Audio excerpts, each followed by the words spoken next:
Into the ballgame is Paul McKeskey, who's become kind of a cult hero in Milwaukee, Tommy. Fred Roberts hits McKeskey at the other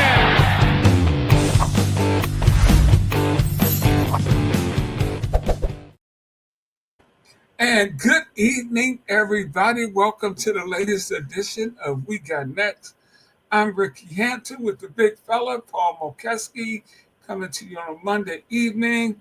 Hope everybody's doing okay with their brackets as we head to the Sweet 16 of the Final Four of March Madness.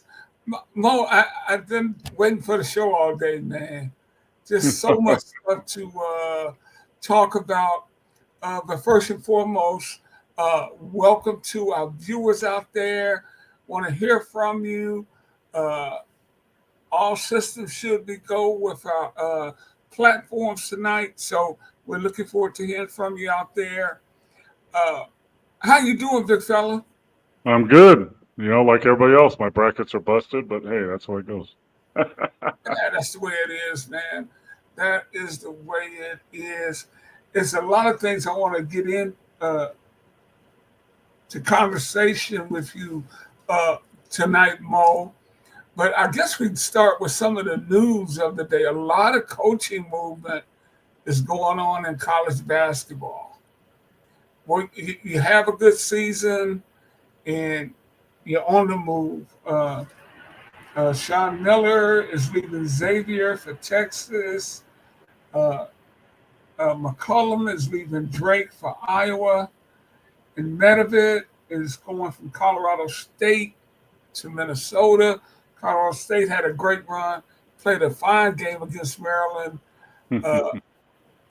Got hit a tough angle banker to beat him 72-71. Did he travel? I didn't think he traveled. Did you think he traveled? Nah, I think he bobbled a little bit, but nah, I don't think it wasn't as obvious as some of the people are whining about, you know? Speaking of whining, let me go right there with our guy, two-time national defending champion, University of Connecticut, and their coach, Dan Hurley, who was a little hot after the game. And you always said, Mo, you need to wait after the game because you're just coming off the court and you might say anything. But Hurley went off, said the refs screwed him. He told the guys from Baylor, hope you guys don't get screwed around like we did yesterday. Your thoughts about that? Well, first of all, he did cool off. That press conference was probably 30 minutes after the game. So that's his fault. I mean, coming off the court, he's mad. You know, he thinks he got screwed. I don't think so. I don't see anything that was blatant about it. And, he makes that comment to the other team as he's coming off the floor. Okay, I could take that, but not in the press conference.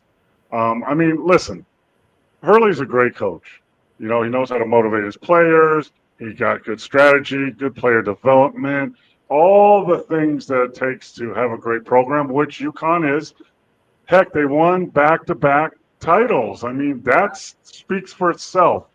But come on, man. Stop whining. Stop complaining to the refs every call. Stop thinking you got screwed all the time. And just take it like, hey, you got beat. That's the way it goes sometimes. You know that. I mean, people get tired of that. Stop blaming other people or the referees, for losing the game when it wasn't that obvious. I mean, did Connecticut shoot 5 free throws and Maryland shoot 30? No, that's not what happened. So, I think when you watch him on the court, and there's emotional coaches, okay, and I understand that. I was one for a while.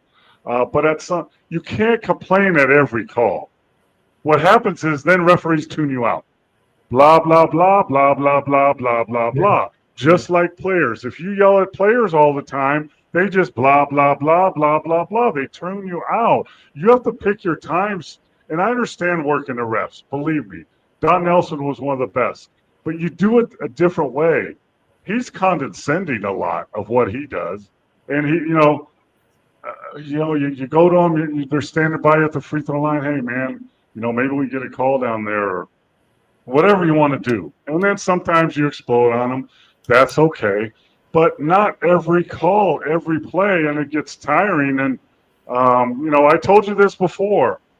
He was supposedly up for the Lakers job, and you can't coach like that in the NBA. And I'm telling you what, if he spoke to the referees in the NBA like he does in NCAA, he'd be thrown out of more games than he could coach. Just can't do it. I mean, why can't you calm down a little bit?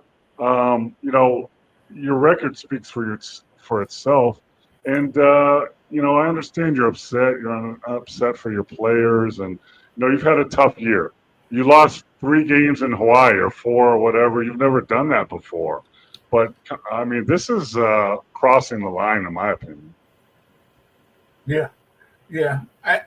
And Mo, I think the best thing he ever did was just kind of work that NBA stuff into a nice contract extension on top of his back-to-back titles. Everybody does that.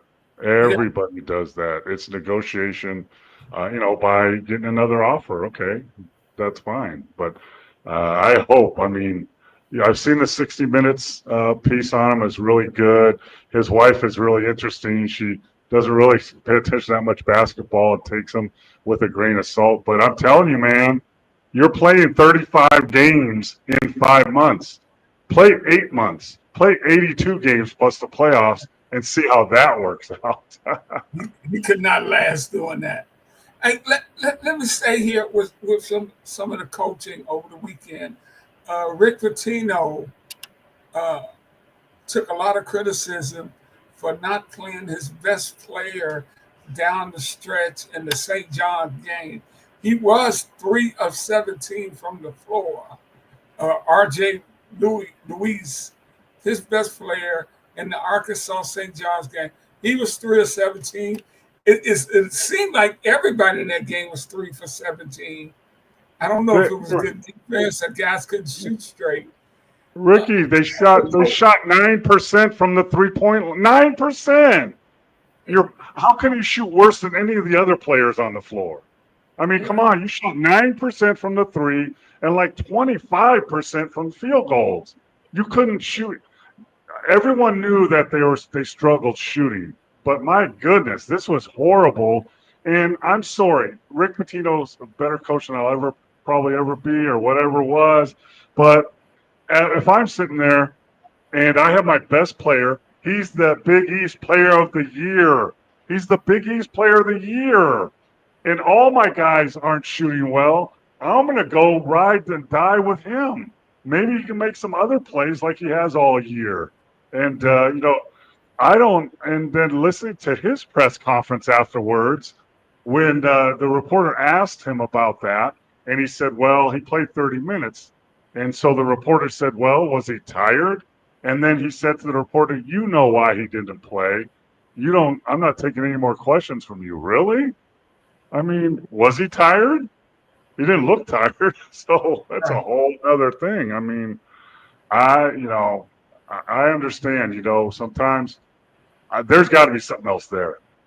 And guess who's probably in the transfer portal right now? Yeah, absolutely, man. I don't get that one whatsoever. I mean, he wasn't the worst shooter on your team. He wasn't. You were 2 for 20 something, whatever you were. You were less than that. I mean, you shot 9% from the 3-point line.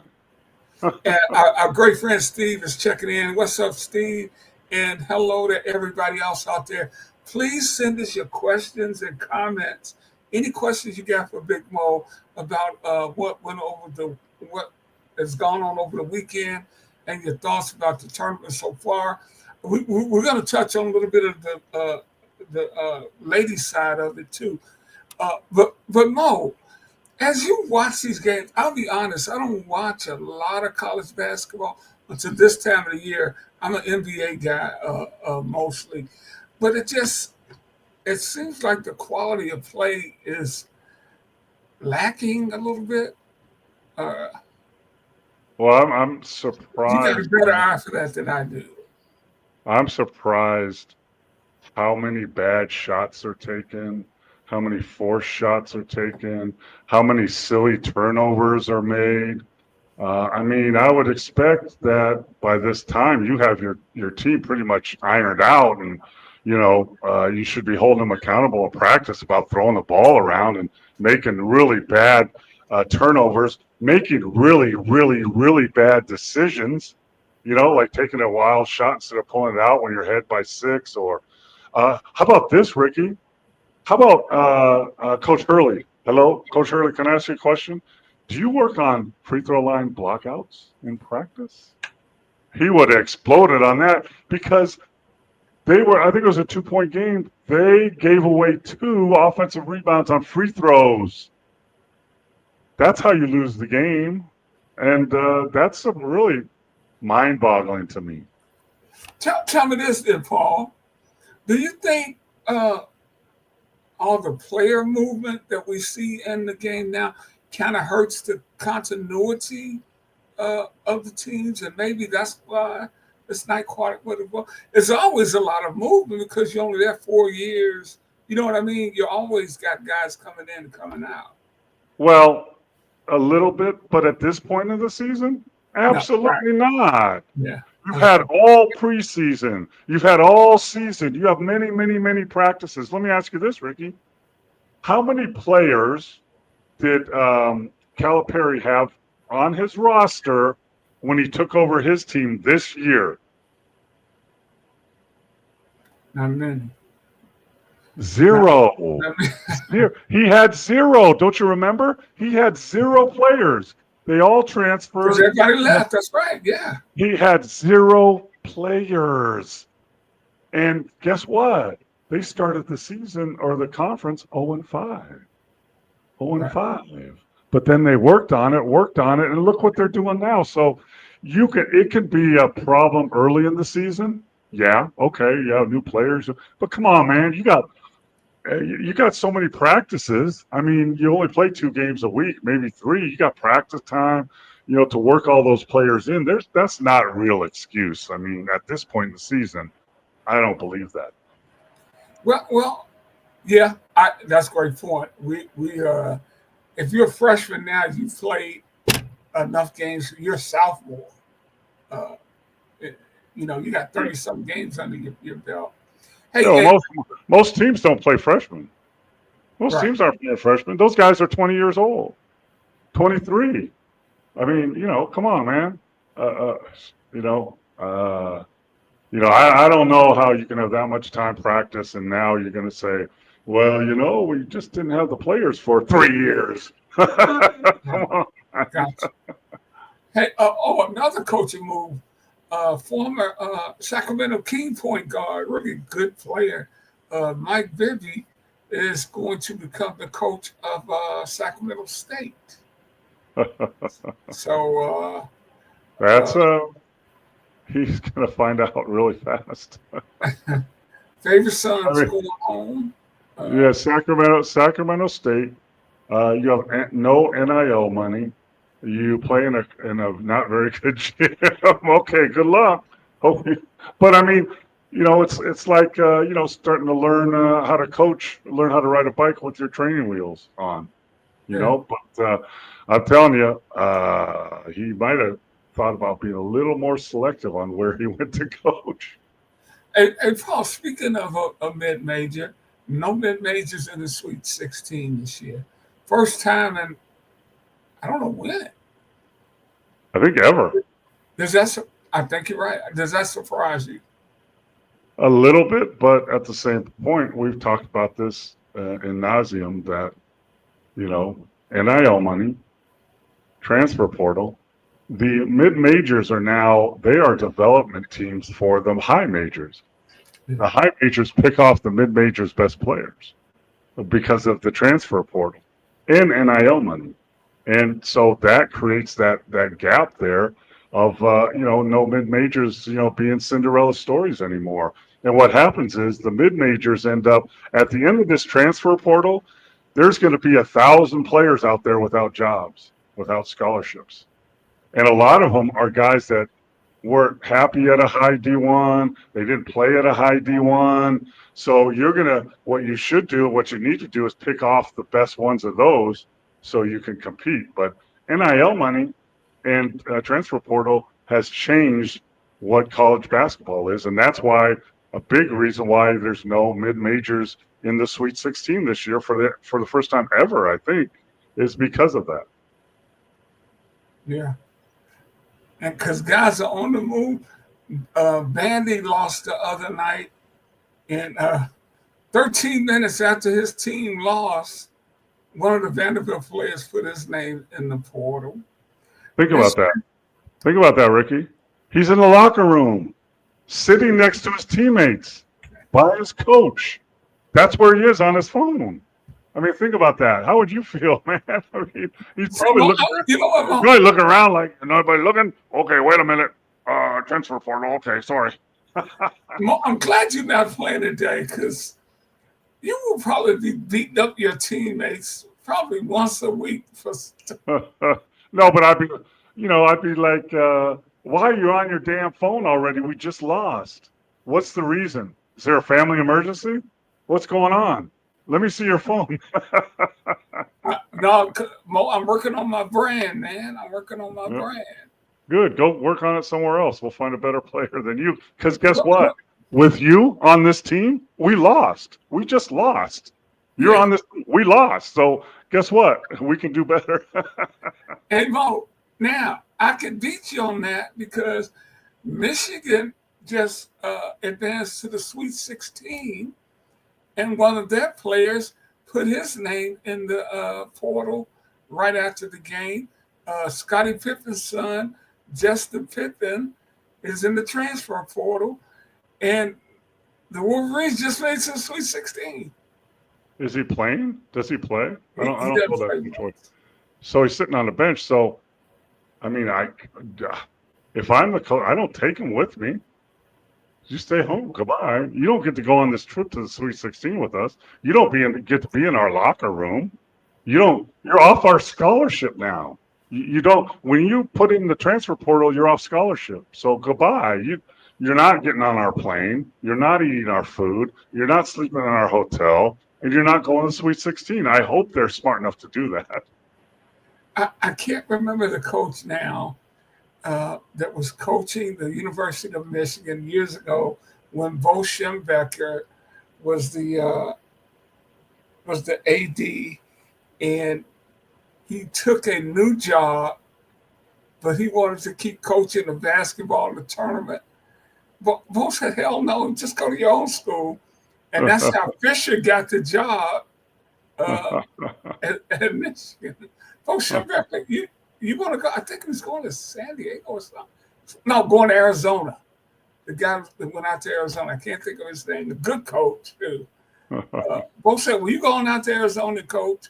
We'll find somebody to coach this team. Yeah, I mean, I don't understand how. I mean, wasn't Indiana doing that at the end of the season? Weren't they letting their coach even though they fired him? Yeah. I mean, I can understand as a coach, you have to do what they tell you to do because if you quit, you don't get paid.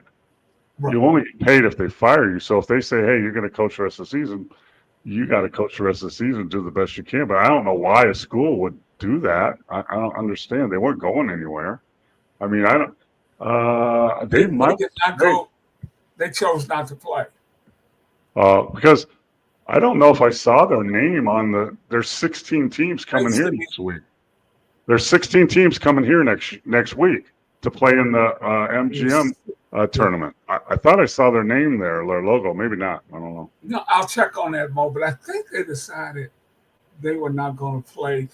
You're watching We Got Next. I'm Rick Hampton, my great friend Paul Mokeski, former Milwaukee Bucks center, longtime NBA coach and scout. Please send us your questions and comments, your thoughts from the weekend. And this is something I want to start doing. I want us to take advantage of Paul's experience and his knowledge about the game and get some of his insights. And I want to start it off this week, bro. You always hear about, I know you don't you never buy into the rankings and all that stuff. Anyway, I understand that, but I do want you to play along with me Okay. because you'll see these guys. He's the number 5 recruit. He's the number 6. So, and you are a former NBA scout too. So, what is the difference when you take the top 100 players in college basketball and then the next set, the next 100 players? Can you find guys on that next 100, on the second 100 level teams to beat that top 100 team? Absolutely. I mean, wasn't Kawhi Leonard at San Diego, whatever, and nobody knew who he was, right? Absolutely. I mean, Steph Curry at Davidson, right? So, yeah, but, first of all, the reason I don't believe in ranking is who is doing the ranking? Who's doing that? Reporters? Scouts? Some guy in some gym somewhere? I mean, who is ranking, especially at the high school level? Who's ranking them? And that's my problem. There's a lot of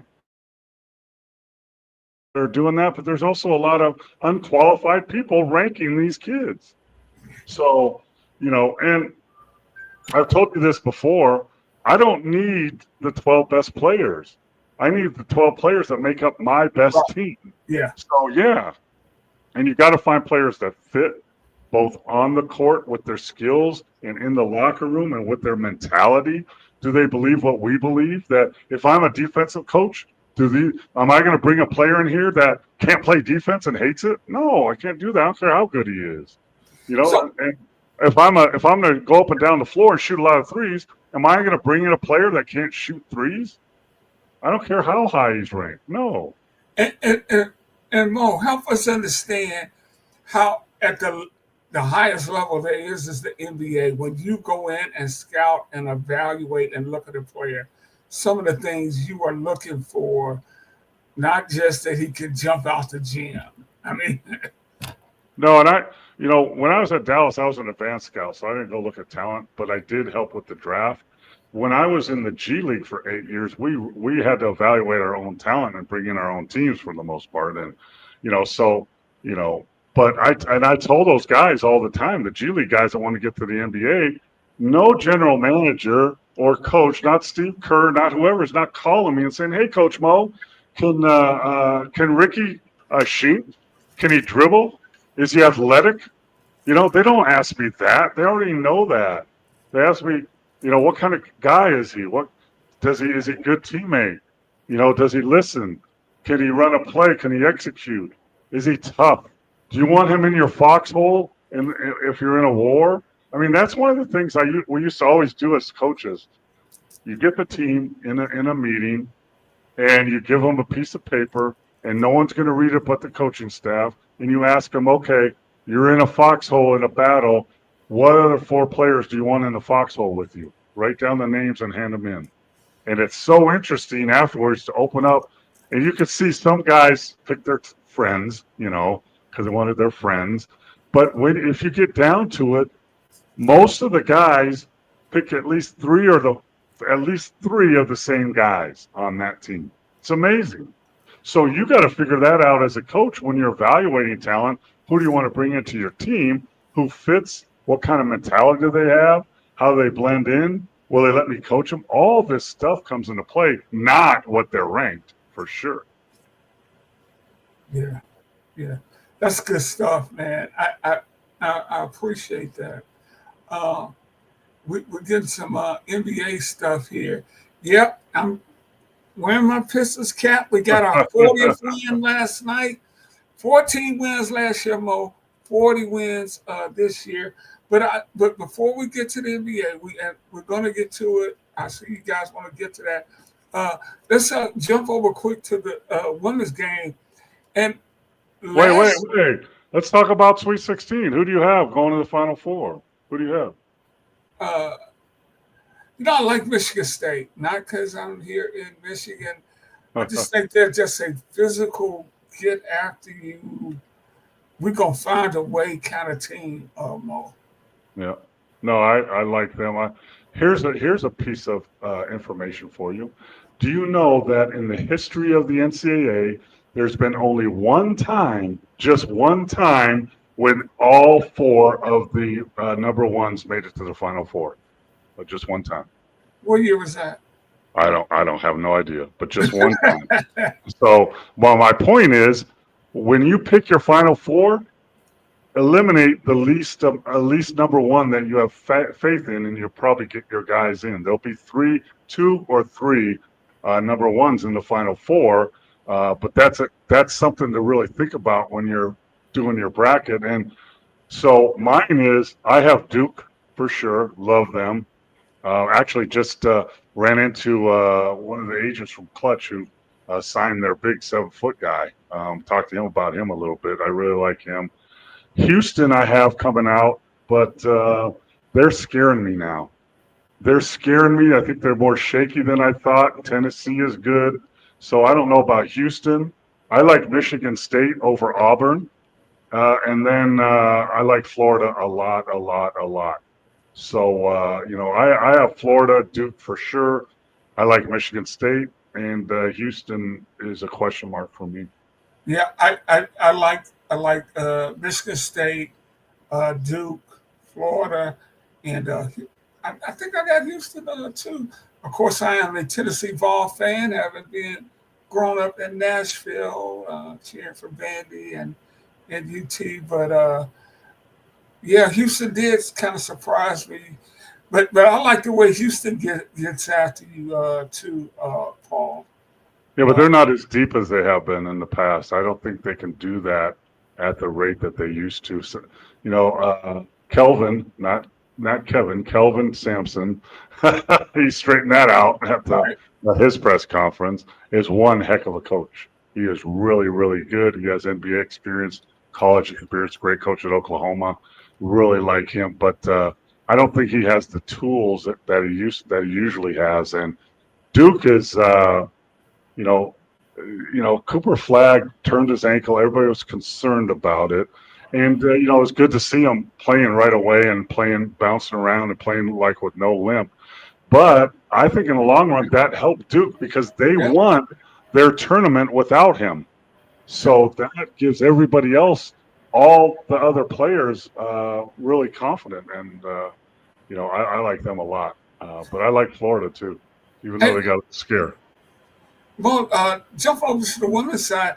The last 2 years, the women just had two great tournaments, and you got to tip your cap to Caitlin Clark for that, with all the excitement she created out of Iowa and South Carolina had great teams and all that. It's been a little lackluster so far this year. Man, just a ton of blowouts on the women's side. Yeah, here's another little tidbit for you. So I think there was 1 billion ESPN brackets filled out to have the perfect bracket. There are none left. None. Zero. There was, I don't know, 500 million or whatever on the women's side. There's like 2,000 still left because the higher ranked teams are blowing out teams. There's no upsets really in women's basketball, or there hasn't been at this level. And, I don't know, man. How can you go play a first round team and you lose by 50? I mean, I don't. So what that tells me is the discrepancy in the talent in the women's game as opposed to the men's game is great, way greater than in the men's game. I mean, when you got a team that was supposedly one of the top 64 in the country and you get blown out by 50 or 60 in the first round, I don't care who that other team is. UConn, USC, UCLA, whoever, you can't get blown out in a 40-minute game by 50 points. Yeah. That's really sad, and that has to do with some of the NIL too. I mean, the top level, Juju's getting money. Those players are getting money, and in the men's game, even the mid-level players are making 15, 20, 50 grand, something like that. But in the women's game, that I don't know for a fact, but I can't believe that's true. I think the higher ups get all the money, and the other players get the money.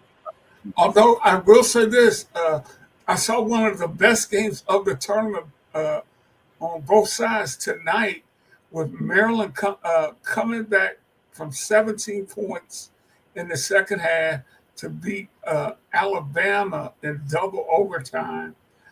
Brad Seller's daughter, former NBA player Brad Seller's daughter, Cheyenne Sellers, had 28 points.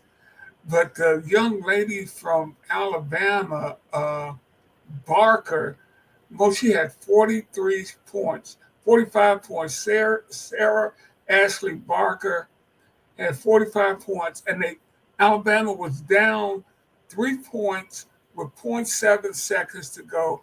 Mo, as a coach, you would have loved Barker. Did you see it? She stepped to the line and had to make three.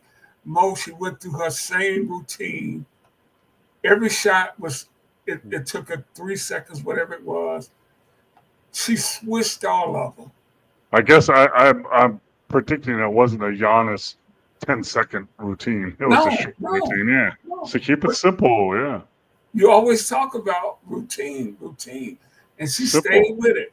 Because if you get up there thinking, I got to make all three of these no, just go make this one. Now go make this one. I made 2 free throws in the playoffs against Boston to put the game into overtime. I won a game in Boston in the Garden in making 2 free throws. And you're absolutely right. You have to focus on your routine and not that I got to make the shot, or chances are you're not going to make it. I mean, just think, Ricky, if you went up and did your routine for your golf swing and your golf shot, and every time you're thinking, don't hit in the water, don't hit in the water, don't hit in the water. You can't do that. And speaking of those free throws, one of the great NBA pictures, I'm going to see if I can find it before the show is over. I know I got it somewhere on my computer. Is your teammate and a friend of the show, former #1 overall draft pick, point guard, and I'm forgetting his name, Mo. John Lucas. John Lucas comes up. It gives you a bear hug. You saw that in my office somewhere. I think it's in the garage now, but yeah. Yeah, that's a great picture. But hey, Mo, let's any other final thoughts on the NCAAs? Hold on before we go here. I want to get some of our folks. Chris says all What's up, Chris? Ones are going all the way. No. Blue Devils, Spartans championship game. Unfortunately, Duke is gonna get Sparty fans. Okay, we got you. Okay, okay, Chris. I got $5 on that. Kelvin Sampson was University of Milwaukee, Wisconsin coach.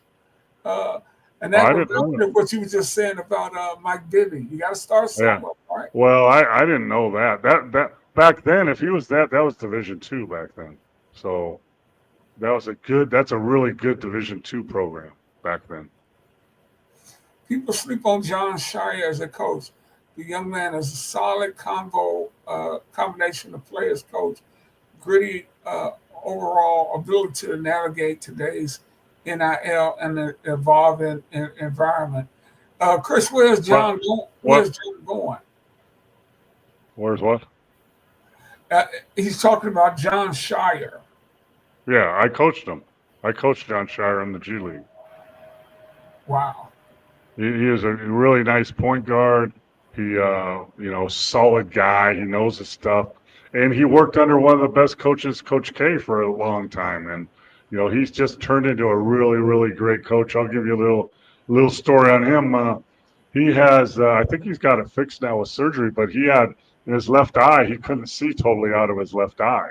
So I remember early on, we ran an out-of-bounds play. He was taking the ball out under the basket, and the guy was open right on his left side, wide open. He didn't throw him the ball, and he threw it to the guy on the right. I'm like, what? And I said, John, he's wide open right there. He said, Coach, I couldn't see him. I can't really see that much out of my left eye. So why don't you tell us that? We can run everything to your right. Oh, that's fantastic, man. Really happy for him, though. Really happy for John. One of the good guys. And turned into, I agree, Chris, he's really, really good coach. And following in great footsteps, right? I mean, they couldn't pick a better guy to follow Coach K. Yeah. Oh yeah, that's where he is. I couldn't even remember where he was, Mo. Yeah, he was on Coach K's bench for years and then took over. It's interesting too. He won a national championship with Duke when he was a player, and I saw a little clip of him challenging some players at a shoot around. He was at the 3-point line right in front of the bench, you know, and he going, "Hey," he called up some, "Do you trust me? Do you trust me?" Whap! He made a three. Then he looked at somebody else. "Do you trust me?" Whap! He made like 5 threes in a row like that. "Do you trust me?" Whap! He could still shoot the ball. Absolutely. Okay, guys. Now we're headed to the association as the NBA heads down the home stretch. And once again, we see you guys out there. Send us your questions and comments, uh, and subscribe to the show also. Uh, Yes, please we're, we're, subscribe. we're we're on every Monday. Got this stuff up there where you can subscribe to Sports Fluent and all that good stuff. We'll We got next, baby. Push that button. absolutely with that. Mo, we're heading down the home stretch, brother, of the NBA playoffs. I want to get to some of the questions. Lakers just lost again tonight. They've lost 2 straight since LeBron's been back. Got blew out by Chicago. Yeah, but I don't think LeBron or Giannis Luka played in that. I don't. I think Bronny had like 17 in that game because he played. Right, he did. So I mean, Lakers are in the 4th spot. They need to try and stay there. They're only a half a game ahead of the Grizzlies because the Lakers want home court and want the Grizzlies. That would be a good first round for the Lakers. I think they handily take care of that. And then move on from there. But it's really bunched up in the West. I mean, you're looking at Denver at the 3 spot is really on the heels of 1 game behind the Rockets at the 2 spot, and the Lakers, Grizzlies, Warriors are battling with the Clippers and the Timberwolves for the 6th spot. So even though there's only like 10 games left, these teams are still battling for those spots. And all that battling in OKC Thunder are going, yeah, we're here waiting on you because they have a full, well-rounded team and ready for any comers this year in the West. And it's going to be interesting because, in the past, they've kind of fallen short in the playoffs. I don't think that's going to be the story now. Obviously, I think the Nuggets can beat them if they get hot and are healthy. Maybe the Lakers. Clippers are playing better, but if all things are equal and everybody stays healthy, OKC is going to come out of the West. Yeah, and Mo, and it's really interesting down here in the playing spots where Minnesota is currently at 7, 41-31 Clippers, 8, 40 and 30, 31. Sacramento's 35-35, Phoenix 34 and 37, and Dallas is 34 and 37 in the 11th spot. But Dallas just got Anthony Davis back. Is that enough? Not having Kyrie getting Davis? I don't think so. I mean, they could survive without Anthony Davis because they have a plenty of bigs there, with Gafford and Lively, who's hurt now but is coming back. But you can't trade Luka, one of the best guards in the league, and then have Kyrie go out with a season-ending injury. So now you had one of the best backcourts in the league. Now you have one of the worst in the league. I don't even know who's playing anymore. I think Christie's there, and I don't know who else. Yeah, that you know what? That's a great point. That's a huge drop off to have that going on there. That was the worst position that they could take an injury on, was guard. They could take one on the wing or on in the bigs, which they have, but not at the guard after Luka was gone. Yeah, Phoenix 34 and 37. Those two are fighting for that number 10 spot, and Sacramento Man, they started slow, got it going a little bit. Now they're back. They're in the 9 spot. They're 3-7 in their last 10. The Clippers are 8-2 in their last 10, and so are the Timberwolves. Although they just got beat tonight, so they're gonna fall back because they lost to Indiana. That's played well recently. They won I think 4 or 5 straight.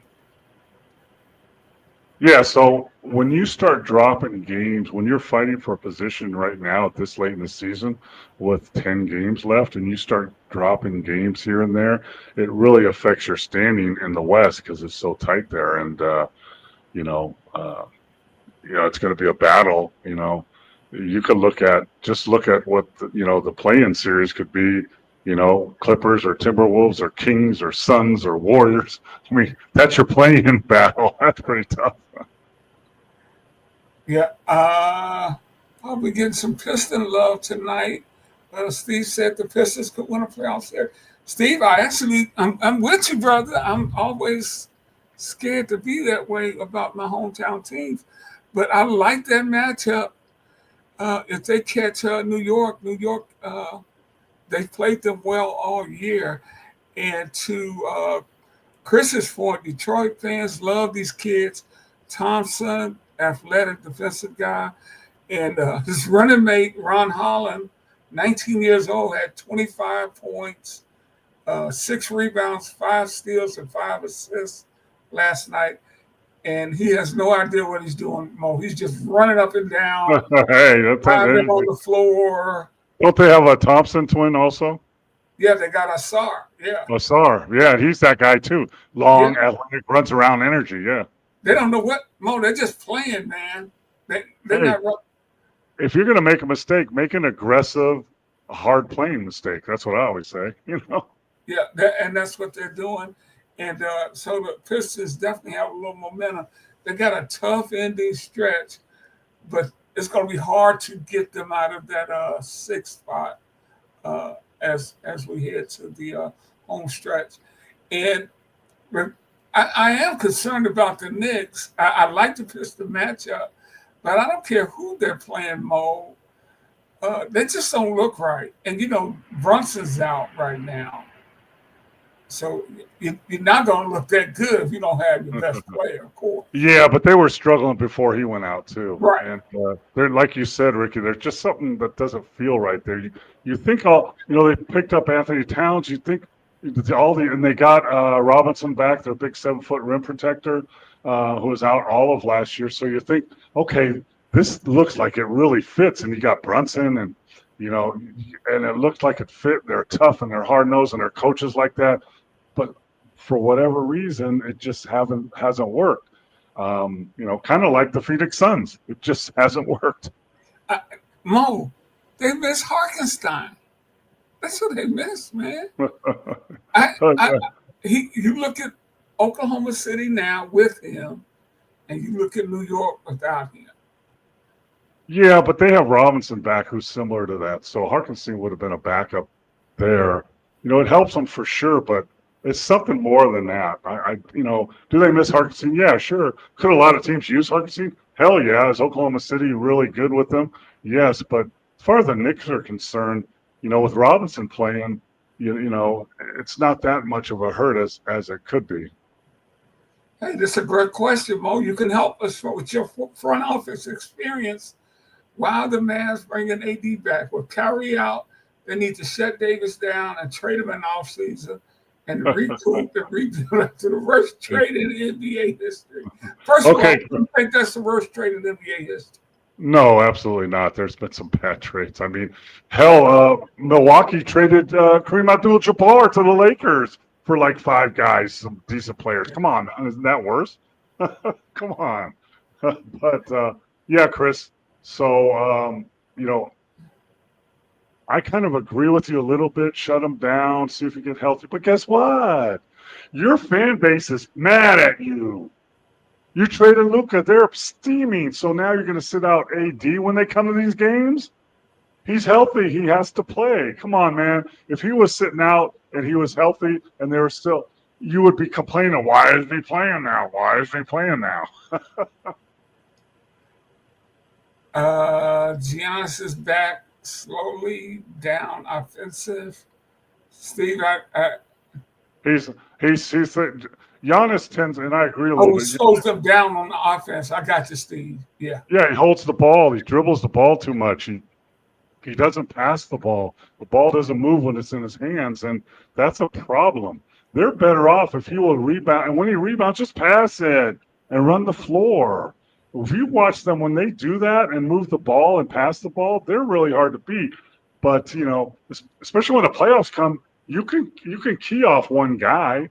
You can load up on him defensively. You could do all kinds of stuff.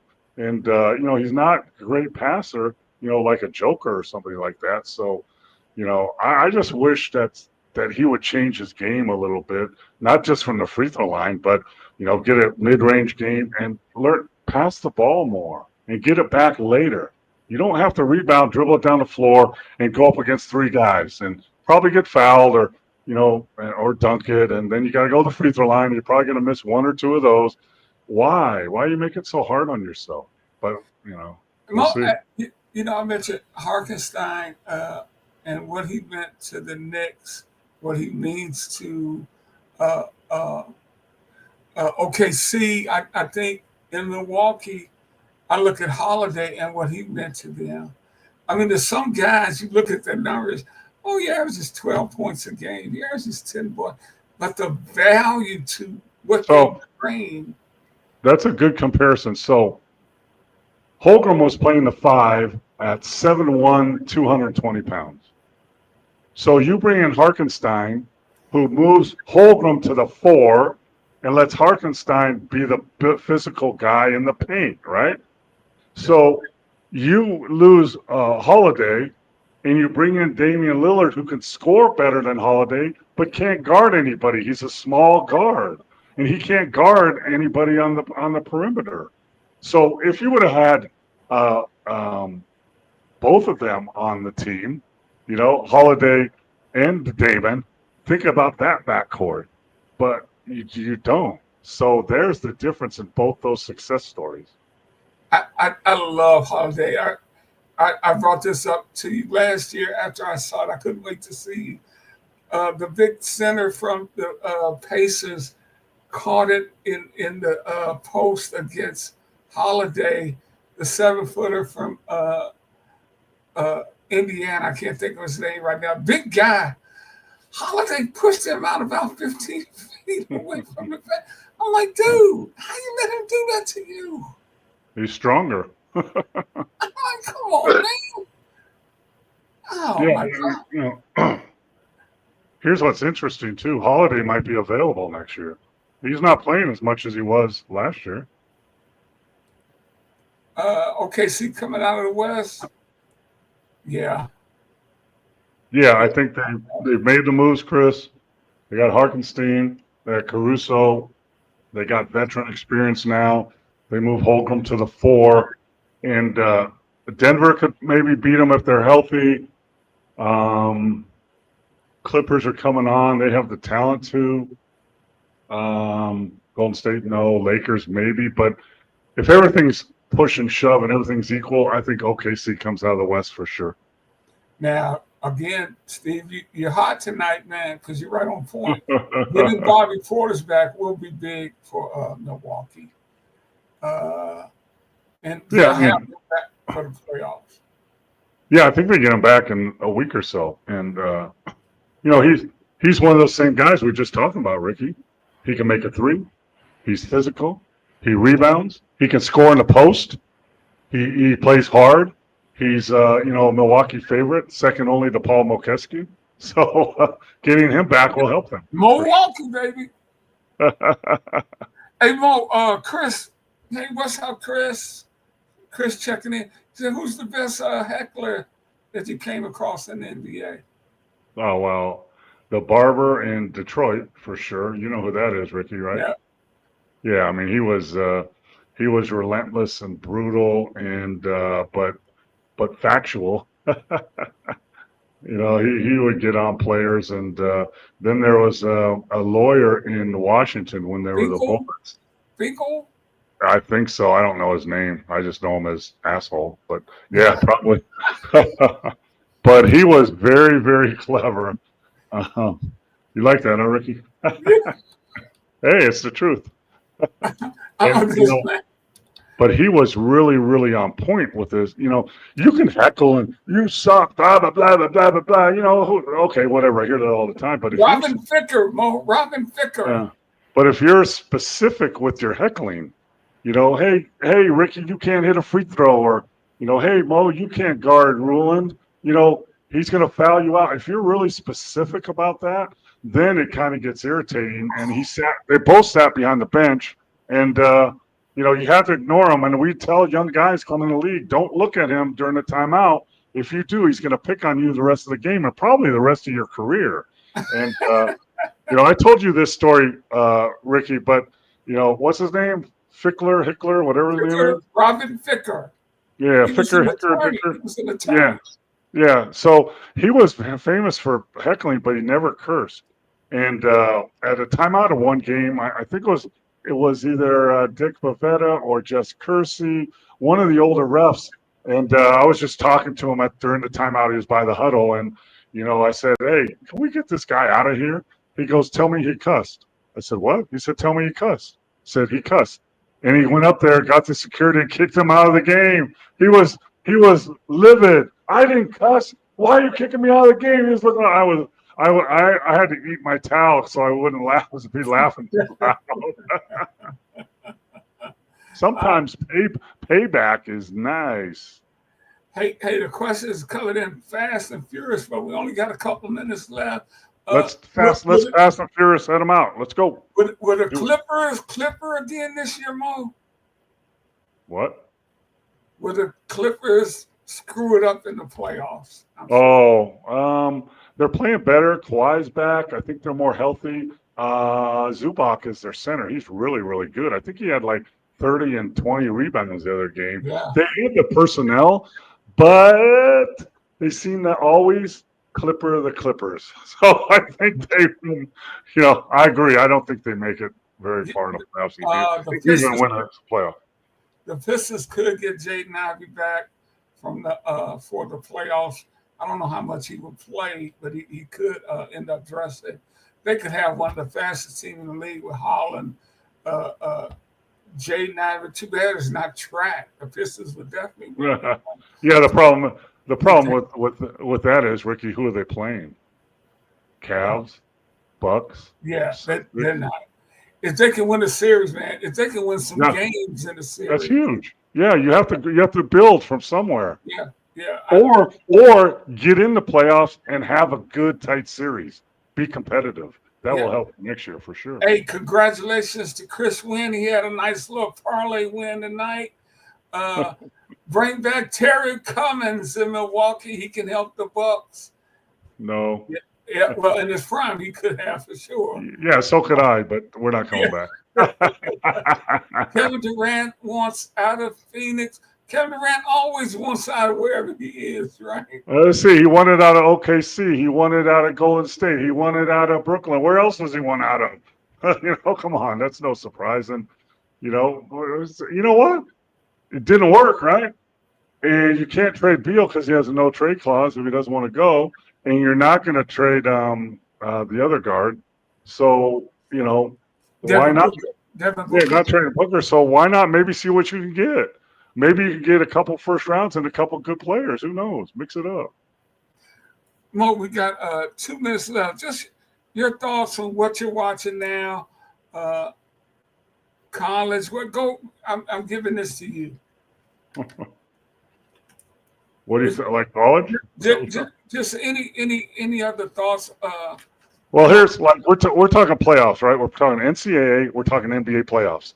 Right. And in NBA, your 7-game series, you can recover from some small mistakes a little easier, but small mistakes cost you games and eventually will cost you a series. In the NCAA, it's one and done. And small mistakes in the game, not blocking out from the free throw line, will cost you a game and send you home. So I think, mistakes are huge in basketball. They come and you make them, but at the same time, you got to really cut down on mistakes, cut down on turnovers, cut down on bad shots, cut down on bad decisions, and then you got a way, way, way better chance of winning a game and moving on or winning the series. And it's amazing to me how many mistakes are made. Not missing a shot, not physical, I can't get to the rebound, but mental mistakes, and fundamental mistakes. Stepping out of bounds on the sideline. I mean, come on, man, really? How many times are you going to do that? So I think the teams in college and the NBA that limit their mistakes, their silly mistakes, are the ones that are going to be successful. So we're going to see moving forward who does that. Hey, and coaches out there, if you got a high school coach, especially you got a team that struggles with your free throws, find the highlights of the Ashley Lee Barker shooting her 3 free throws to tie that game up with 0.7 seconds. And send it to Giannis. Send it to Giannis. Mo, quickly, Steve, watch out for the Nuggets. Your thoughts on that? If they're healthy, they're one of the teams that could upset OKC if they're healthy. But right now they're not healthy. I think the Joker's injured now, so that's a big key. Can the Gators win it all? Yes. Yeah, I think they have the size. They got tested last game. I like that. Okay, this isn't going to be a cakewalk, guys. I like it. Maybe that's turned on that switch. They have the talent to win it all. I would love to see. I think they're in. I would love. Oh, maybe not. Florida and Duke. Can they play in the finals? Let me get. I got my brackets here. Yes, they can. Yes. Okay. I think Florida plays Michigan State and then Duke and Houston. So yes, they can. That'd be a Duke, Florida, awesome final game. Mo, any advice to the kids that are jumping in the transfer portal? Make sure you know where you're jumping, because sometimes there's no place to land, and you'll be out there. There's going to be 3,000 players in the portal. You're going to be out there, turn around, go, can I get my scholarship back? And the answer to that is no. So be careful what you wish for. Yeah. Man, Mo, what I told you before we came on the air, this is going to be a great show. I knew it, and, man, we appreciate you guys out there. You helped make this a great show with your questions and comments. Tell your friends. We're here every Monday, 9 p.m. Eastern Time. Subscribe to the show at Sports Fluent on YouTube. And Chris, get off Caveman Keno. Get away from that machine.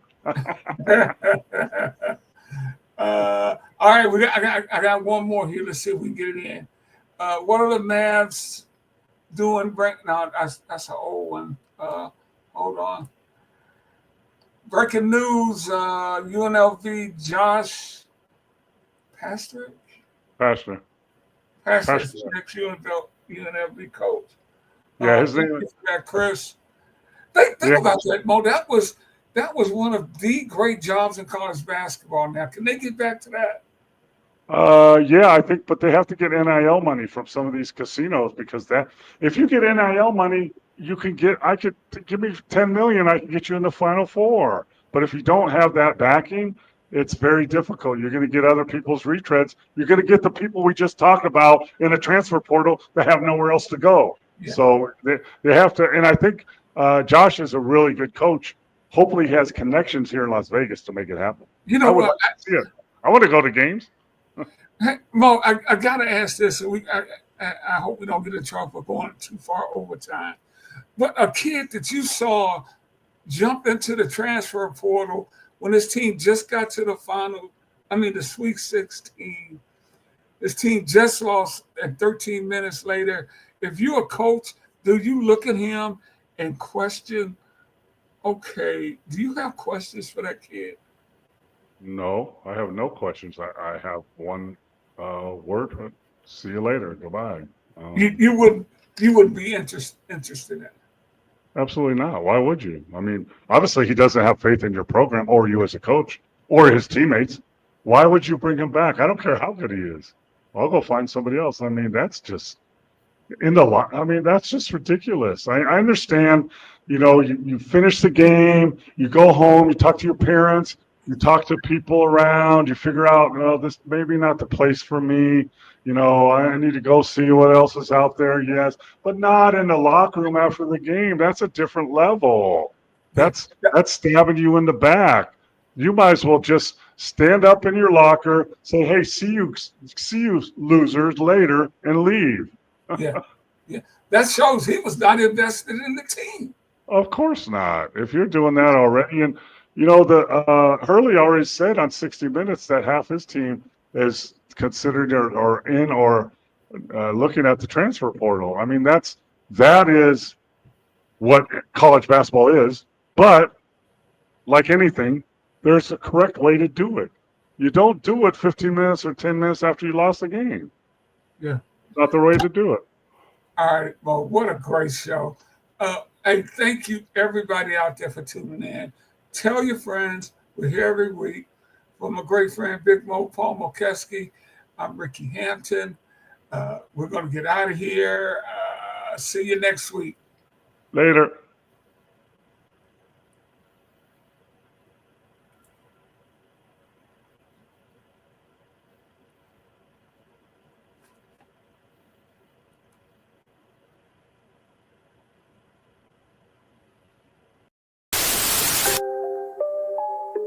Oh, Canada. Put on a suit, drink water, don't drink and drive. Hey, man, call your mother. It means nothing. It means nothing. Nah, they lying to you. It's about the money. Now you're more fluent.